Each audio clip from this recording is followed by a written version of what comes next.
Welcome to the Vol Bros. My name is Evan. This is my brother Rustin, and we are two Vol Bros who are actually bros in real life. And we are streaming live on YouTube, Facebook, and X. And so we're glad you're with us if you're joining us. Certainly a big news day in Knoxville. Major win last night in Fayetteville for the Vol Hoops team, the men's team. Some football news today as well. However, let's start with the basketball game. Rustin, what was your major takeaways from yesterday's game? And y'all can let us know in the comments what your takeaways were. Probably the biggest thing that jumped off the page to me was, just going into Bud Walton Arena and absolutely dominating Arkansas in the second half was pretty incredible to watch. We doubled their points in the second half, 46-23. I don't know that there's anything negative you could possibly say about how Tennessee played. First half they scored 46 and, made some great defensive adjustments and just absolutely shut Arkansas down in the second half, but still scored another 46. It was great to see Jordan Gainey just come in and play the way he's capable of playing. And it's almost like every week you can see him getting more and more confident. Everybody's going to point to Jonas's double-double, and rightfully so. He played well and did a good job finishing, but I thought all the pieces around him did a phenomenal job of getting him in position to easily finish. I think probably 10 of his first 12 points were pretty much easy layups or dunks off of really good passes that got him in a good position. And, they were all flying around. The offense never, other than a couple of possessions, the offense never really slowed down. They just kept playing. Saw some good things out of some of the younger guys. Jemai Meshack gave him good minutes. Tobe Awaka gave him good minutes. It was interesting. Cade Phillips got some run early in the game, which I wasn't expecting to see, and did a nice job, got him a couple of rebounds. And I don't know how anybody could possibly find anything negative about how they played last night. I totally agree. It's always a good day when you can get the whole bench in the game at the under 4-minute media timeout. Anytime you're up that much and you can put them in there for over 3 minutes and not have to worry about it, then you're up by probably 25 or 30 points. Well, with Rick Barnes, you're up by 30 points because he's not going to put them in until they get up by 30. Yeah. But it was it was interesting. In the first half, Arkansas couldn't miss. And it was like, are we watching Texas A&M 2.0? Like, is that what's about to happen? And then the second half, Arkansas became their usual selves. And that's why Tennessee was able to pull away, because Tennessee played like they did the whole month of January. And you had multiple guys scoring. We've said it on here a few times now. We've had some folks joining us on here in the comments who have said the same thing. If Tennessee can have two guys, preferably one of them being Jonas, and then either Zakai, Josiah, Santi, or Jordan Gainey, if one of those four can have a good scoring night to go along with Jonas, Dalton's going to get his points, because if he's not hitting a shot, he's going to find and create a shot. So he's going to score. So if you can have Jonas and one other guy have a decent scoring night, no one's going to beat Tennessee because they're going to outscore them.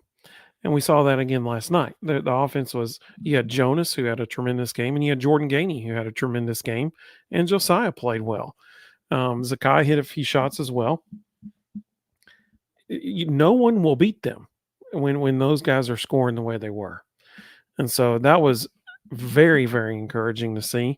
Let's hope that, that trend continues. Let's see. Sanders. Welcome, Sanders. She said, "Hey, guys, how are y'all doing tonight?" We're doing great. Thank you so much for asking. Rustin is joining us from somewhere in Florida. I'm not sure where. Yep. Is this another situation where you're the first person to ever stay in that room? No, definitely not. This hotel's been here for a long time. This is not the best place I've ever stayed. I got you. Let's see.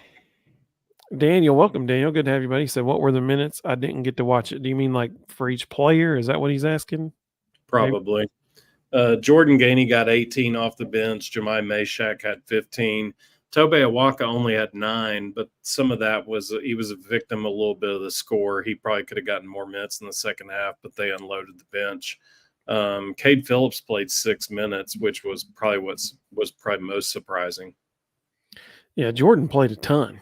Like he played it, and I understand why. Because I mean, especially in the second half, he comes in, hits 2 straight threes, and then for some reason, okay, so this is one thing Tennessee can get better at. You had a guy come down the court, hit back-to-back threes, and then you didn't pass him the ball for like 3 straight possessions. I mean, come on, like dude is hot. Throw him the ball, give him the ball, let him keep shooting. That was one thing I didn't understand. Elijah said, "Hey, bros, the Lady Vols were so close."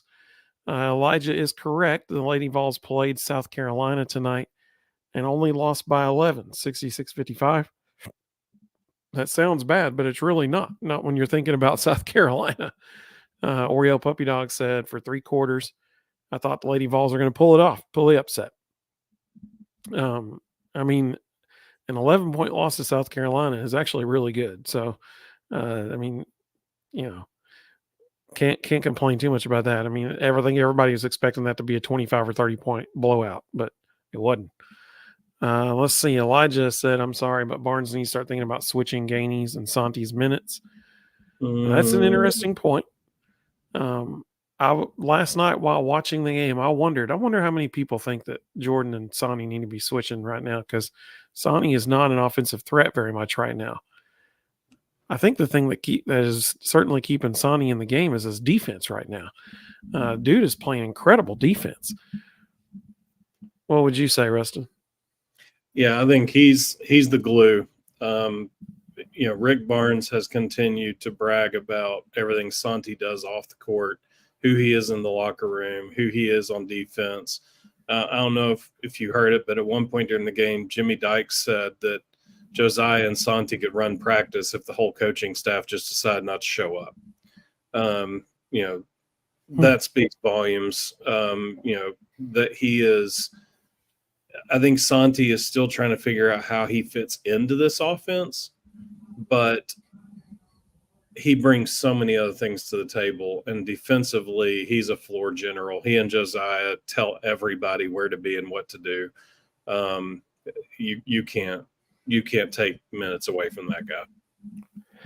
Sanders said, "I wonder why Santi's struggling so much on offense." And I would venture to guess he's wondering the same thing, honestly. Mm-hmm. He's not used to seeing the ball rim out as much as it has. But he just needs to keep shooting it because we know he can make it. And we talked about this the other night. Jordan Gainey has fully stepped into that Jordan Bowden role. They like him coming off the bench and giving them instant offense. He's a spark. And so, just like Jordan Bowden was when he was the 6th man. And so they're going to keep rolling with it as it is, because he can come in and give them a lift. So as far as our second question that we always answer, and everybody in the comments, let us know who your player of the game is as well. I want to do player of the game first because I'm excited about play of the game. So let's do player of the game. Hey, Papa J, you the man. Thank you so much.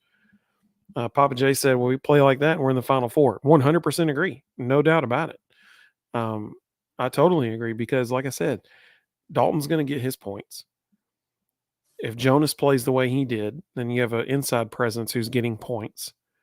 And then all you need is one of 4 other guys, Santi, Josiah, Jordan Gainey, or Zakai, to score 10 or so points, and you're going to win. I mean, really, that's a formula for victory right there.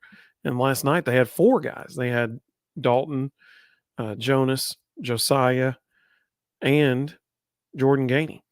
So, I mean, when all 4 of those guys are scoring, nobody's going to beat them. That's just the way it is. Totally agree.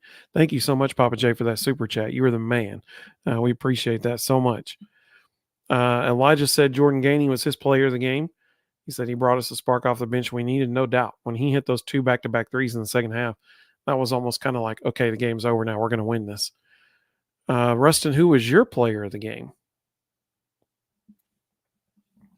Well, I mean, the obvious choice is Jonas, but I really felt like, and I don't know if it was just watching the game, feeling the flow of the game. I felt like even though he only had even 20, even though he only had 22, I felt like Dalton had one of his best games of the year. I thought he was extremely active on offense and defense. I thought he was attacking the basket with purpose. He was doing a great job of choosing his moments to attack, and I felt like I don't know, watching him, it looked like he had an extra gear last night. Like he was, playing at a much higher level and even a step faster than typical. So I'll go with Dalton. Jonas obviously is a honorable mention, but I thought Dalton played one of his best games of the year. Well, you mentioned defensively as well. He had that one massive block that was totally clean. He had at least 2 steals I can think of off the top of my head. One in the first half, one in the second half, I believe. He played just an all-around fantastic game. I'm going to go with Jonas because anytime he plays like that, Tennessee wins. I mean, it's really that simple. They had no answer for him. And maybe it's because they didn't have anybody anywhere near his size, but they had no answer for him. And he had the same kind of touch we saw him have around the rim against Alabama is the same kind of touch we saw him have last night against Arkansas. And so, hey, if he plays like that, I'll take Tennessee's chances any day of the week because he was a force to be reckoned with last night. So y'all let us know in the comments who your player of the game was. Also let us know who what your play of the game was. So I have a play of the game for sure. What was your play of the game? I didn't really have a specific play. I kept looking back through it, trying to figure out one, but in the grand scheme of things, it ended up being insignificant. But there was a 2-minute span in the first half from about the 13-minute mark to the 11-minute mark where we were trading baskets with them every possession. And Jordan Gainey scored 6 points in 2 minutes and hit a couple of really tough jumpers, little floaters in the lane. And again, it ended up being inconsequential because we destroyed him in the second half. But in those few moments when all of us, Arkansas couldn't miss and they were hitting everything they were throwing up, it was nice to see somebody in a Tennessee roster just answering them shot for shot and kind of sending the message of it's okay if you hit shots, we will too. And I felt like it kind of set a tone for the rest of the half. And then, once they got in the locker room and made some adjustments defensively, it was game over. Yeah, that's a great choice. So I had an honorable mention, and then I had a play of the game. So my honorable mention was Jordan Gainey's back-to-back threes in the second half that essentially sealed the game. I mean, I think after the second one, they went up by 11, and it never got less than 10 or something after that. So, I mean, like that was like this tone setter of, well, it's over. So that was my honorable mention. But my play of the game, no doubt, was Dalton Knecht jumping from literally on top of the SEC logo and right inside the free throw line and 2-hand dunking it. It wasn't even a 1-hand dunk. Like he just had to stretch out to get it there. No. He jumped from the logo and dunked it with 2 hands. So yeah, that was my play of the game. with defenders coming. I mean, yeah, he elevated knowing he could potentially get hit there and just went right through him. He just kept going. I mean, like he jumped and just glided all the way through the air to the rim. That was awesome. I mean, that was fantastic. I went, whoa, baby. I had to rewind that one and watch it again. It was so good. And I was like, did he just jump from the logo? And sure enough, that's where he took off from. That was my play of the game. I loved it. I absolutely loved that. So moving on from basketball, a little bit of football news today. Brian Jean-Marie, linebackers coach at Tennessee, is now the linebackers coach at the University of Michigan. He took that job today. So yeah, Carl. Hey, Carl. Good to have you, buddy. He said Air Connect. Absolutely. So Brian G. Marie is now at the University of Michigan, which leaves Tennessee with another coaching vacancy. So now they're looking for two coaches, a linebackers coach and a running backs coach. What were your thoughts about Brian Jean Marie going to Michigan, Rustin? I mean, it's just the reality of college coaching. You know, is it a good thing? No. Is it the end of the world? No. You know, it would have been nice to keep him, but the reality is they made an offer that Tennessee actually tried to counter and just could not get to where Michigan was willing to go. And, you know, at some point you just have to look at your finances and go, which of these things is more important? And, you know, Tennessee just didn't feel comfortable matching where Michigan was going for this hire. I thought it was interesting that Michigan went after him so strongly. I can't wait to hear the story behind the story. That led to that. He and Sharon Moore go way back. They were on the staff at Stanford together. Then they came to Michigan together. Wink Martindale just got hired as defensive coordinator. He's been with those guys for a long time. So for Brian Jean Marie, it's kind of like going home. So I get it. That was the point Carl's making there, that the new coach was tight with Brian Jean Marie. Yeah, I mean the reality is this, and this is not in any way to discount Brian Jean Marie as a coach. Of all the positions on defense, linebacker is probably the easiest to coach. So, it's typically somebody who is a pretty good technical coach, but an even better recruiter. And, it's like the running backs coach of the defense. There's a lot of those guys out there. Tennessee has a lot of money. They can go poach. And we might be surprised who they can go poach because, just in the last few days, and this is the NIL and transfer portal era, there's Division I head coaches taking assistant jobs at other schools. Yep. And it's just, they're sick of the headache. And, probably the weirdest one was today, Sean Elliott leaving Georgia State to be as head coach, to be the tight ends coach at South Carolina, which is just a bizarre move. But it's going to be interesting to see who they go hire. I think they will go outside for this one as well. I don't think they'll promote from within. So it'll come down to who's the best recruiter. Tim Banks and Rodney Garner both may have a say in who this is. They may have people that they've worked with in the past that they know would be open to a move, and it'll be interesting to see who they go get. Yeah, I mean, obviously it hurts to lose Brian Jean Marie. He's a fantastic coach. Just look at what he did this year with Arion Carter and Jeremiah Thielander. He developed those guys real quick, and so that one hurts. But the defending national champions come, knocking on your door with people that you've worked with before. They offer you a ton of money. It's hard to turn that down. So, I can't really blame him for taking that position, to go to the national champions. Tennessee, they have a hole to fill now for sure. And my understanding is Tennessee actually matched Michigan's first offer, and they came back with a massive one on a counter. And Tennessee didn't want to match the counter. So, Tennessee actually took a run at him to keep him. And, it just didn't work out. I like Carl's comment here. So you're telling me Jeremy Pruitt is off the table? Jeremy Pruitt's off the table for at least 2 more years because that's when his show cause runs out. So, our uncle, hey, Uncle Davey said big win for the Vols. Basketball just unfortunate. Auburn had to hog up.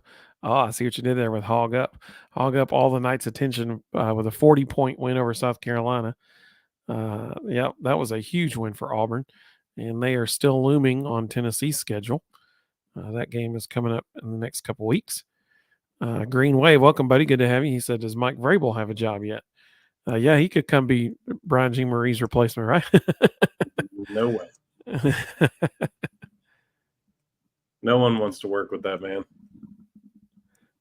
So it'll be interesting to see. I mean, there's bound to be a lot of news coming out of Knoxville in the next week or so, because they will have to hire somebody very quickly, because spring practice is starting in 2 weeks, something like that. Yeah, I will say this, and we talked about this previously. Spring practice has become glorified workouts. Like, it's just not the same anymore, because of the second transfer portal window. They don't want to work on scheme. They don't want to work on concepts that have verbiage attached to it, because they don't want to tell kids information that they can take right out the door as soon as spring practice ends. So it's become just a lot of drill work and conditioning.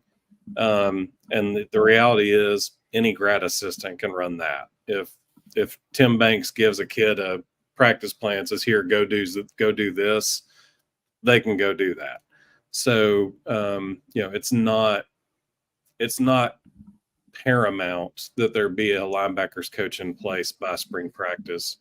Obviously, it'd be nice if there was, but it's not a big deal if there's not. Elijah said when Tennessee has to play at Auburn, that might be the hardest place in the country to play right now. I agree with that. They have created an incredible atmosphere there. Totally agree. Carl said the SEC is so crazy. We get beat by A&M and then they get beat by Vandy. Yeah, you're exactly right. They had just one of those crazy nights where they couldn't miss a shot when they played Tennessee, and they had a normal night against Vanderbilt, maybe even subnormal. So Auburn's coming to Thompson Bowling. We go to Alabama. That's what I was thinking of. That's who we have to play. Those are back-to-back games, I think, too, aren't they? It's Auburn and then at Alabama. I mean, Auburn's creating. I mean, they're calling it the jungle. It is an incredible place to play right now. So thankfully, Tennessee doesn't have to go there. But Tennessee's last 4 games are going to be crazy tough. They got to go. They got Auburn at home, then they go to Alabama, then they go to South Carolina, and then they have Kentucky at home. That is a tough way to end the season. So, that's a really difficult 4-game stretch. Yeah, Elijah just said, last 4 games of the season are all quad 1 games. Absolutely. That is a very difficult 4-game stretch. And then they go right into the SEC tournament after that. I'll be interested to know this. Somebody can maybe let us know in the comments. Is the SEC tournament championship still on Sunday, or have they moved it up to Saturday yet? If it's on Sunday, then that doesn't even matter. All that matters is the semifinals. Daniel made a comment. I think you skipped over because you probably didn't know who he's referring to. He said, I'm betting Gilbert, referring to Brian G. Marie's replacement. So that's a good choice. That's Tony Gilbert. He just got fired by the Jaguars. He was coaching on their staff as a defensive analyst and linebackers coach. He coached with Rodney Garner. He coached with Mike Eckler. He was actually he was a defensive analyst on a UCF staff with Heupel. So he's actually coached with 3 of our coaches in the past. One that I would say keep an eye on that could be interesting is Mike Scherer. He's the defensive coordinator at UNLV. He coached, or he was with Heupel at the same time at Missouri, and Barry Odom and Heupel are close. And in my opinion, Barry Odom is one of the top defensive minds in the entire country. And so the fact that Barry Odom kept Scherer with him from Missouri to Arkansas to UNLV, and has now promoted him to defensive coordinator. The reality is, if we made him linebackers coach and, some other made up title, Tennessee could create a salary package for him that UNLV can't match. And, we do have a defensive coordinator in Tim Banks that Who knows how long he's going to be around? He's got a lot of people sniffing as a head coach. It'd be really nice to have a guy who's been calling a defense under Barry Odom, the top defensive mind in America, on your staff, so that if Tim Banks did decide to go be a head coach, you've got a DC waiting in the wings who's actually called plays in games, and has worked with arguably the top defensive mind in America. So, I would not be upset at all if Scherer gets that linebacker job. Daniel said he likes your choice. Elijah said he thinks that the championship game in the SEC tournament is still on Sunday. So the reason I even mentioned that was because we saw a couple of years ago that it does not matter what happens in the SEC championship game if that game is on Sunday, because the tournament committee has already made up their mind as far as seeding. The only reason that game would matter is if somebody who shouldn't have gotten in the tournament wins the SEC tournament. So if some bubble team wins the SEC tournament and they get in automatically, that's the only reason it matters. For seeding purposes, it doesn't matter. They already have all that decided before the game's on Sunday. So what matters is what you do on that Saturday in the semifinals games. That's what really matters. Yeah, the championship's on Sunday. We'll see. There we go. So, I mean, really, all you got to worry about if you're Tennessee in the SEC tournament, make it to the semifinals. That's what you got to worry about, and win in the semifinals, because they're not going to change anything based on what you do on Sunday. Let's see. Carl said, not a bad coach at Auburn. Typically shooting a lot of threes. That is for sure. They certainly do. Volstime said, I picked Keith Bullock as Tennessee linebackers coach. I'd have to look back at his bio and see who he's connected to. Heupel has a long history, and Tim Banks is like this too. They hire what they know. They like to coach with guys that they've coached with in the past, so they know what they're getting, and there's no surprises. Not saying they look for yes men, like they're not looking for guys that are going to come in and just do whatever. But they definitely have a preference of knowing what they're getting in advance. So if Bullock has never coached with anybody on this staff, he's not going to be an option. Elijah just made a good point about the SEC tournament. He said, if we get a top 4 seed, which they're probably going to, and those last 4 games are going to be tough, but they're probably going to get a top 4 seed because remember, they currently hold the tiebreaker with Alabama. If they beat Alabama again, then that's a huge deal as far as seeding for the SEC tournament. So he said, we'd have 2 round byes, so we don't have to win 1 game in the quarterfinals to get to the semifinals. He's exactly right. So that, that's a huge deal. You really want to be in those first 4.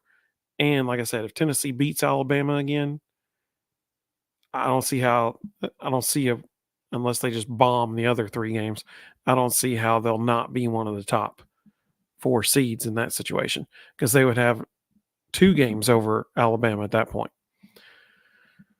Well, anything else you want to talk about, Rustin? Softball went down to, hosted Kennesaw State yesterday and proceeded to obliterate them in every way humanly possible. 14 runs. Yeah, they ruled them. Carlin Pickens did a good job in the circle. Carlin Pickens and Charlie Orsini combined for a 2-hitter. What's amazing is they had 12 hits. They scored 14 runs on 12 hits, and there was only 1 home run. They hit 6 doubles. No, I'm sorry, 8 doubles. So 8 of their 12 hits were doubles. Pretty incredible. Now, if you happen to see Julia Kotsoyanopoulos' home run, it was a no doubter. She hit it out to dead center, and it cleared the fence by about 100 feet. It was a shot. But for Kennesaw State, couldn't throw anything past them, and they just wreaked havoc on the base paths. They really need Carlin Pickens to throw really, really well this year. So yep. That is a huge, huge deal for them to be able to have her, because you got to have at least two really good arms. And to make it deep in the NCAA tournament at the end of the year. So Yeah. That's a huge deal. And then I thought it was interesting. Tony Vitello released the schedule for this weekend, except Sunday. Tennessee opens tomorrow against Texas Tech. AJ Russell's throwing that one. Saturday they face Oklahoma, and Drew Beam's throwing that one. Sunday they face Baylor, and it said to be decided, which I thought was really interesting that they were so clear on who the first two starters were going to be, but number 3 was still up in the air. So it'll be interesting to see how that plays out. Everybody's talking about the unbelievable laundry list of arms they've got in that pen. Clearly nobody's separated themselves as that third starter. So it looks like it's going to be a competition for that job. Oreo Puppy Dog said, just curious, who is Team Martin working for? I mean, I'm assuming he's still with the Ravens. He is. Yep. He said, I always hoped T would have some kind of role in Tennessee. T's enjoying that NFL coaching life where you just get to show up and work a normal job and go home and not have to recruit. Not have to recruit, not have to deal with NIL, not have to deal with the transfer portal, and make crazy good money. Yep.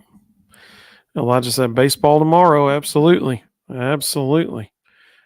Carl said that Carlin Pickens, after 3 innings, was getting hits. So I don't know how far she can go.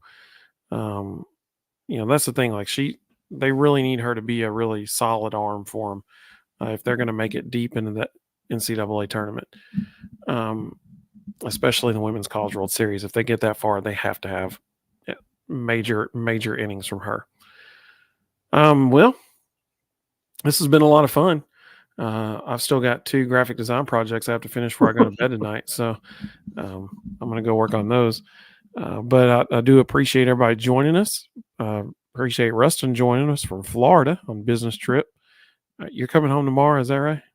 Yeah, actually, I'm speaking at 10:45 in the morning, and I've got to figure out what in the world I'm talking about. Probably need to figure that out tonight. Probably so. You could pull a Michael Scott and get in there and start talking about PowerPoint and be like, PowerPoint.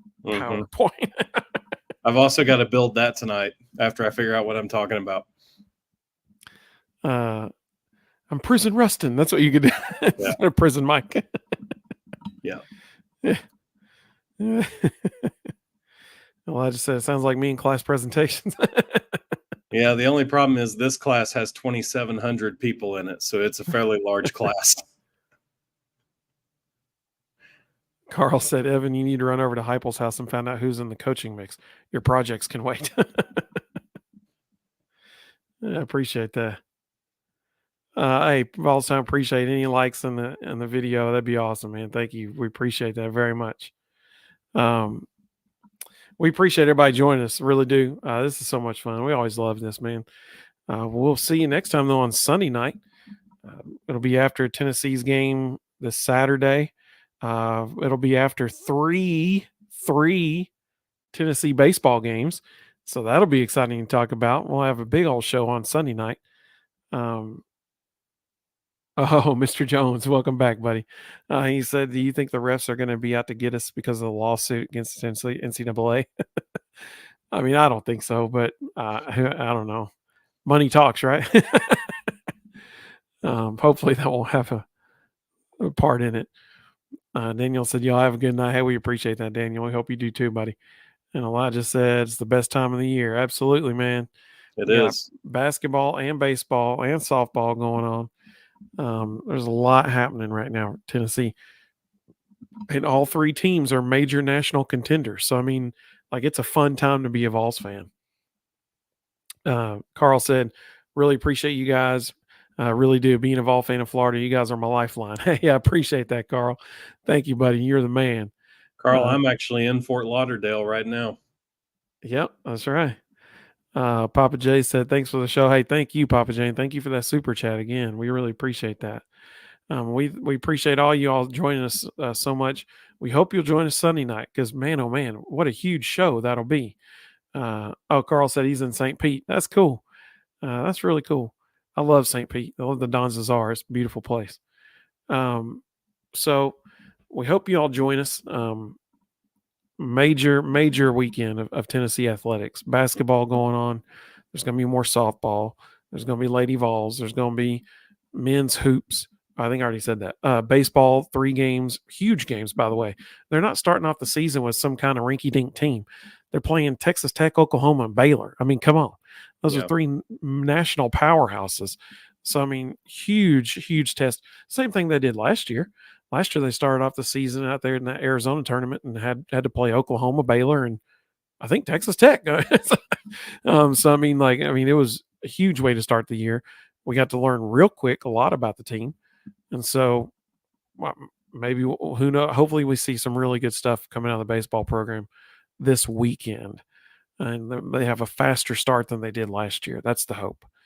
Mr. Jones said Dalton Connect, #1 pick in the NBA draft. I don't think he'll be #1, but I think he'll be top 5 for sure. So we hope everybody has a great evening. Rustin's going to go write a presentation for tomorrow, and I'm going to go finish two design projects. We hope everybody has a wonderful evening, and we look forward to seeing you on Sunday night. So have a great evening, everybody. Go Vols. You know what? Let's end with a baseball outro. How about that? Let's do it. You have that? Because we got that going tomorrow. So have a great evening, everybody.